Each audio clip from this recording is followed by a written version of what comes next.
So Royal Heirs Academy actually came to me through my agency.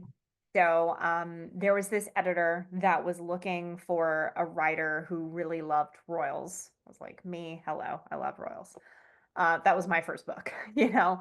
But basically, they had this idea of using a real life school as inspiration for a novel. So there's this school off the Welsh coast set in a castle called UWC Atlantic.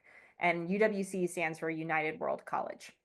And the premise of this school actually started in the 1960s. And it came out of the idea of World War II and all of these big global conflicts happen a lot because, like, we don't understand other cultures. We don't connect with them.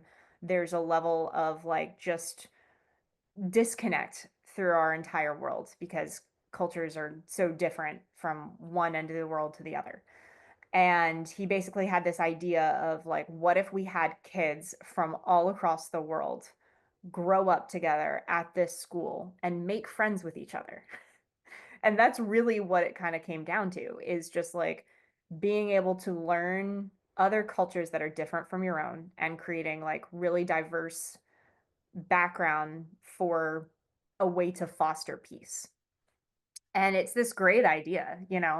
And now there's schools actually all over the world. So UWC Atlantic was the first UWC college, but they actually have, I think, maybe close to 50 just all over the place. But the really, dramatic piece of it all is that like royals went to UWC Atlantic.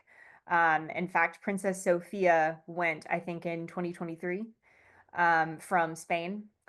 And so they were like, this is a very cool thing. There's been several news articles written about it. Vanity Fair did a piece on UWC Atlantic and they called it Hippie Hogwarts. And essentially, my editor was like, can we have a book set in this school?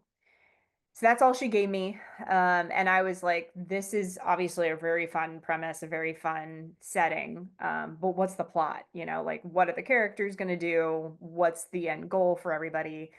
And I had just finished watching the show Succession. Succession is a very, very interesting, ruthless show on HBO. It's all about this father trying to figure out which one of his kids will take over his massive media corporation. And it sounds very similar, like Succession, Royal Succession. I was like, well, what if you have this king who's trying to figure out which one of his heirs will be able to take over his throne?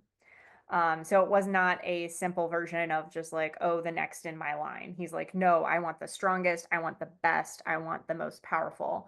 And so how do I determine which one is the best? And of course, send them to the school. So basically, you have these different heirs. I call them the Ashland heirs. So Alaric, Sadie, and Titus all grew up not knowing, not living in Ashland, not living in their homeland.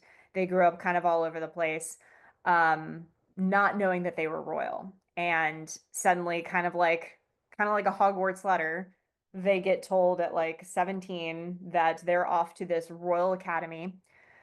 Um, and they're going to basically be pitted against each other in their classes. And then you have this one outlier. So Sadie is actually someone from the country, and she is going to basically challenge unbridled nepotism and see if she can come out ahead against the true blood heirs. And so they basically go to the school and high school shenanigans ensue, gossip, relationships, crushes, secrets, all that kind of stuff. And it was a very, very fun character driven book with a lot of like global elements of like modern day problems.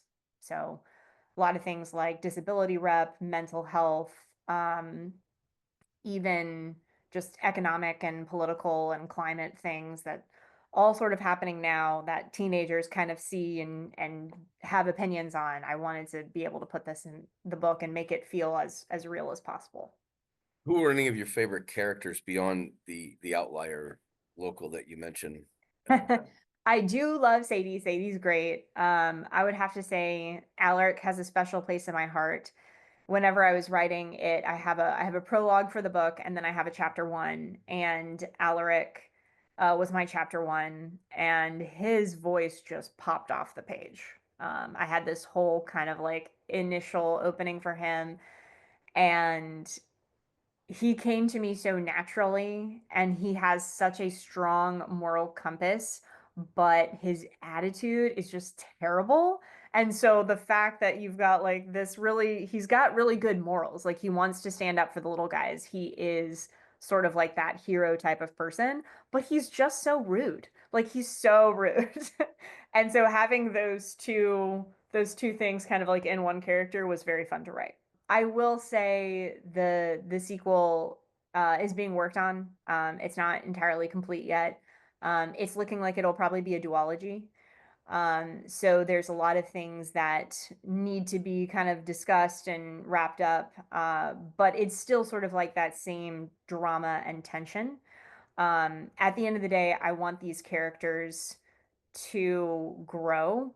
And so Emmeline, who was this she's my anti-hero. She does things for like the right she does things for the right reason, but they're the wrong things. You know what I mean? Like she does some really not good stuff, but she wants is a family, and that's like really wholesome. But she has a lot of character development to go through. She's got relationships to patch up. And then Alaric, I need him to rise up. I need Titus to overcome a lot of things. So there's a lot of relationships and personal growth that these characters have to do. And hopefully it will be against the backdrop of another conflict filled issue that I don't want to really give away yet. Fair enough. We Yeah. appreciate any preview. Beyond that, for fans, is there anything else coming up you want to promote? Um, no, Ghost of the Harvest is coming out in fall. You can look at that for Scholastic Book Fairs. And then I'm still working on this, and I've also got a couple of ideas with the new romantasy genre. I guess it's not really that new anymore, but started to kind of dive into that and working with my agent on a couple projects. But yeah, just Royal Heirs 2 and Ghost of the Harvest will be coming up soon.